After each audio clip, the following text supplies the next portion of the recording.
Amazing grace, how sweet the sound that saved a wretch like me. I once was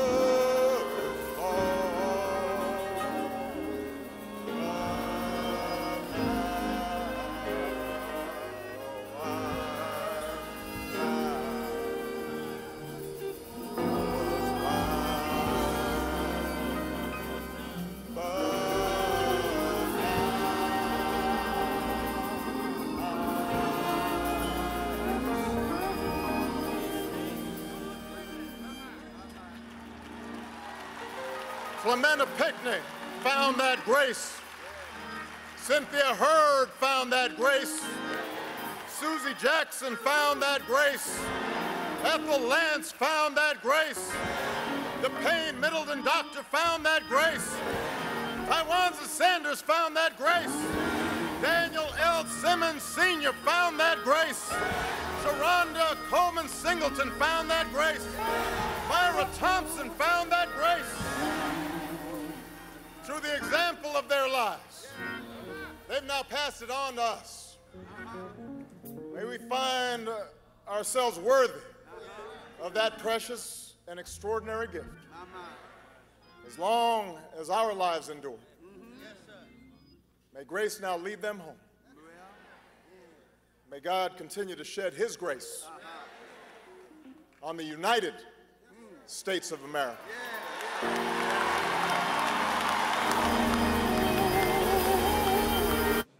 A remarkable moment there. President Obama leading the choir in Amazing Grace during his eulogy for the late South Carolina State Senator Clementa Pinckney.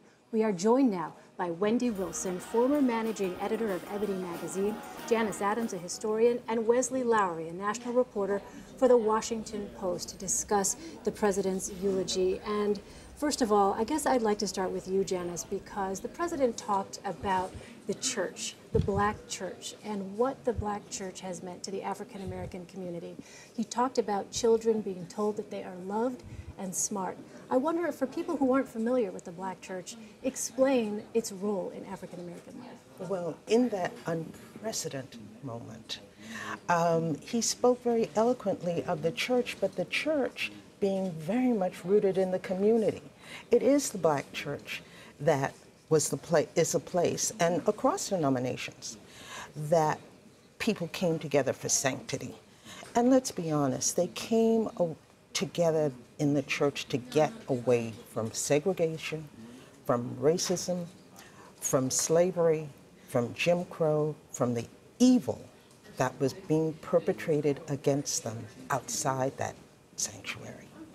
In many cases, that church was built by people who could have nothing else. People who said, you can't even get together without an overseer. By people who took the Bible and manipulated it to call the Lord of, meaning the Lord of the plantation, give it equivalency with the Lord of heaven. And in that church, people gave new meaning and new definition that would give them the internal sanctity and the respect that they felt each other was due, and the strength to carry on through awful, awful times. You know, we have to remember that the black church, this isn't obviously the first time. It is a tradition of extreme racism to attack that black church. I remember as a child growing up to the news of the 4 little girls in Birmingham. And then I was giving a graduation speech and had to make notes of I was looking at my own notes of these past days of, in 1996, the spate of church bombings that had happened across the South. So this is part of a tradition of people who have nothing better to do than to be evil and to hate. Now, President Obama has not shied away from talking about race.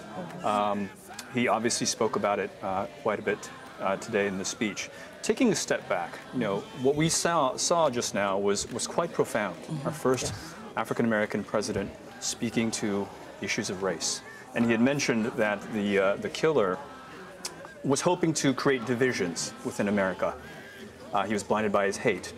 What has happened is a resounding coming together of people from all walks of life. And we saw, and you saw people coming from all over the country to pay their respects.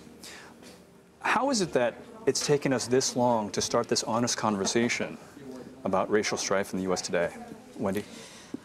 I don't know why it's taken this long, but it seems to be any time there's a situation of great tragedy, the conversation begins, right? Columbine, conversation began around gun violence.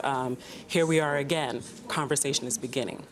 The question remains, what do we do going forward, right? The president said in his eulogy today, enough talk, enough talk. We're not getting anywhere by just talking. So what do we do to move forward? I think we as a community, we as the Black community, have to realize that these things keep happening, but they will not deter us from moving forward. There was a sign in the church, I don't know if anyone knows, that said, wrong church, wrong people. That is a huge statement to say that no matter what happens, these 9 lives will mean something. At the end of the day, those 4 little girls in 1963, those lives meant something. These 9 lives will mean something. It's so unfortunate. I wasn't born back then in the civil rights era. And I often think, maybe we were so far ahead that these things don't matter anymore. Clearly they do. Clearly they're still happening. And now I can say, for my generation, and unfortunately for young people, they can say, I remember when. I remember when those 9 lives happened. And unfortunately, each generation has that story. And we want to jump to Wesley in just a moment, but I want to follow up. Is this time different? This time is different because I'm hoping and praying that enough is enough. That both Black, white, everyone in the country, we as a united states, we as a united country, will say enough is enough, and we're going to move ahead to make sure that the Dylan Roofs of the world go away, that they're not going to take our spirit as a united front and we're going to move in the direction of evil, but we're going to move in the direction of love. One of the things the president talked about was the Confederate flag, and for people who missed his comments just a short time ago, here's what he said about that.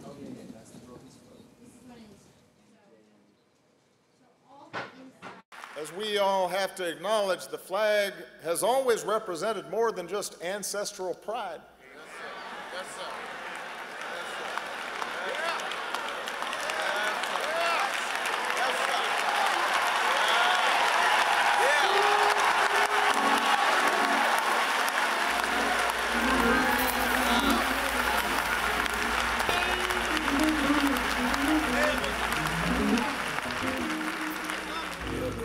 For many, Black and white, that flag was a reminder of systemic oppression and racial subjugation. We see that now. Removing the flag from this state's capital would not be an act of political correctness. It would not be an insult to the valor of Confederate soldiers. It would simply be an acknowledgement that the cause for which they fought, the cause of slavery, was wrong.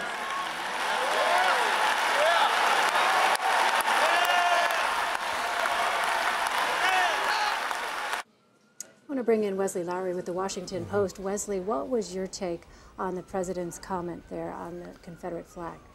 It's extremely consequential to have the nation's first Black president declaring from the pulpit after 9 Black Americans are killed in a historic Black church, declaring that the cause of slavery was wrong, declaring that, in fact, the Civil War was fought over slavery, because we still have this kind of academic debate about that sometimes. And to come out in all certainty and declare you know, that this was in fact about race, this attack was about race, and that so much of this conversation we're still having is about race, was a historic moment. I mean, the President of the United States seems very aware, and has been very aware since his election, of this specific role he plays in history, that 50 years after Black Americans gained the right to vote, just about 50 years after, he was elected the first Black president. Now he returns to the South at a time when we're having a robust national conversation about issues of race, issues of justice, issues of inequality, to a church where 9 Black Americans, including a minister, several ministers, but a minister and a state senator, were killed in a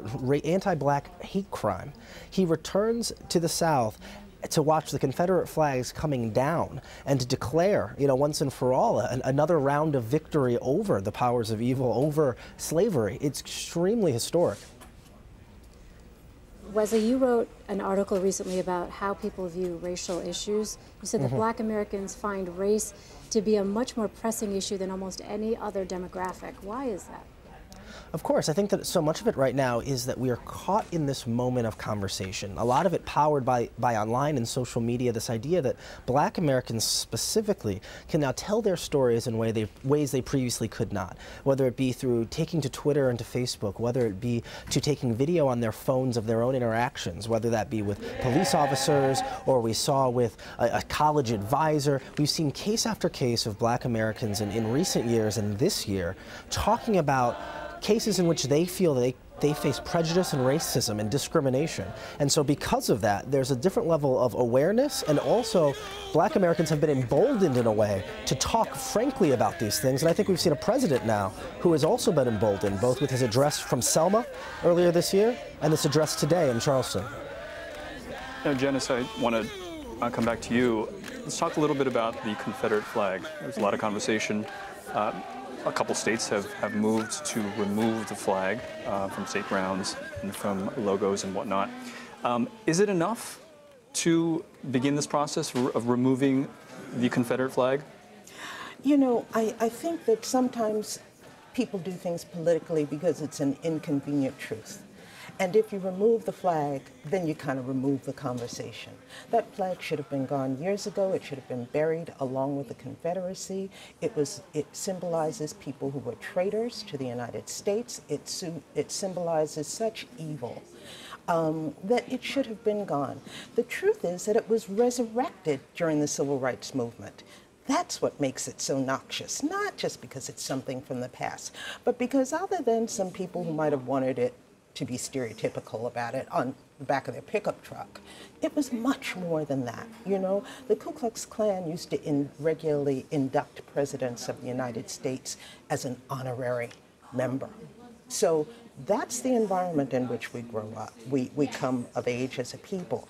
The Confederate flag was resurrected during the 50s and 60s to essentially affirm the segregationist cause. In that alone, there is no place for it in this day and age. It does not belong on state grounds in any way. It should be in a museum because it should be lest we forget. But it's a relic, and it's a relic that needs to go. Let me ask you, Wendy, with this move, with the Confederate flag being removed from the South Carolina State House, South Carolina, the first state to secede from the Union, some would say that is an extraordinary event to have lawmakers united on that issue and should be viewed as tremendous progress when it comes to civil rights. But I wonder, how hopeful are you that there will be lasting change? Because the president mentioned a number of other issues. Absolutely. The president amazingly touched on a number of issues during the eulogy, including police brutality, including poor children who still are suffering in this country because they don't have something to eat, in the richest nation in the world, some would say. Also touching on just issues of the overpopulation of African-American young men in the criminal justice system. There's a lot of work to be done, right? So we have to depend on our institutions like the NAACP, who can help move the conversation forward. But in my opinion, we have to meld those doctrines with the youth today. Black Twitterverse, it's amazing. The people on Twitter have a new movement going. And I think they're getting young people riled up in a way that social activism can really move us in the right direction. The president also mentioned, in addition to the issues that you talked about, gun violence. Let's take a listen to what he had to say about that. For too long, we've been blind to the unique mayhem that gun violence inflicts upon this nation.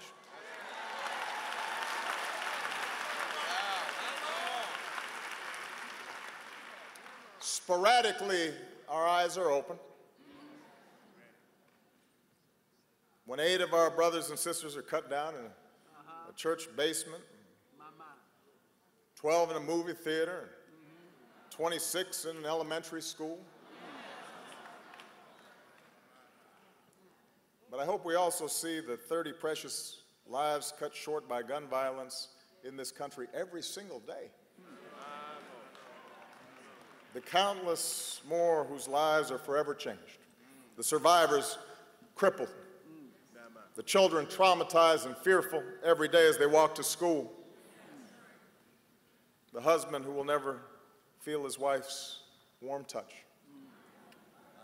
The entire communities whose grief overflows every time they have to watch what happened to them happen to some other place.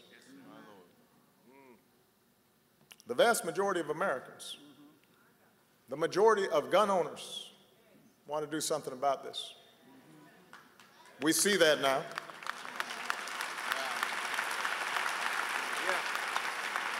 And I'm convinced that by acknowledging the pain and loss of others, even as we respect the traditions and ways of life that make up this beloved country, by making the moral choice to change,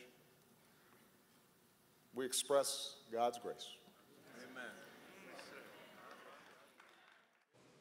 Now, what's interesting about what he spoke about, President Obama spoke about, 2 things: guns and racial strife in the U.S. And in some ways there seem to be parallels, because it takes tragedies like this for us to have a real, honest conversation about the role of guns and the role of racism in society. Wesley, I want to ask you, I keep coming back to this question. What is different about this time? And historians down the line may look back at this speech and say this was a pivotal moment certainly in Obama's presidency. Do you think this is a turning point when it comes to the nation's stance on guns and the seeming inability to legislate something? I mean, I think that it is clearly a watershed moment for this president in that these are 2 things he cares about deeply. Gun violence, he's had to address the nation at least 14 times after mass shooting events, and racial progress, something that he understands his own place in history with. The question becomes, does this become a watershed moment in terms of our ability to get something done politically? What we haven't seen yet is a real political will to get anything done on issues of gun control and gun violence. We saw this when the president addressed this last week, the first time he addressed Charleston, and his speaking about this idea of this being a uniquely American problem, that there are mass shootings in other places, and there are mentally unstable and there are racist people in other places. However, that there are not this number, 1, and 2, that there aren't this many guns awash throughout the country in many other countries.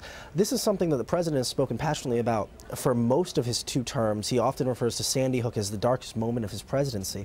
But with that said, we've yet to see here in D.C. much political momentum to actually getting something done. We have to remember that we had, more than 20 school children massacred just a few years ago, and even then there wasn't quite the political will to get something done. And since we're talking about the overlap of guns and race, we have to remember those were white school children who were killed, school children who many of the members of Congress could envision as their own children or grandchildren. That's very different than black ministers being killed in South Carolina. Carolina. And so it's hard to see moving forward if 20 white school children being massacred as they sat in their elementary school couldn't move us towards meaningful reform on issues of gun control. It's hard to fathom how this instance would. I want to turn back to the issue of race, and I know you wanted to say something about that, but I have to ask you while we have you here, because you are a student of history. Last week we heard the president talk in very blunt terms. He was being interviewed, and he said, we are not cured of racism, but he also then used the N-word, and I want to get your thoughts on that. Good for him. He was honest.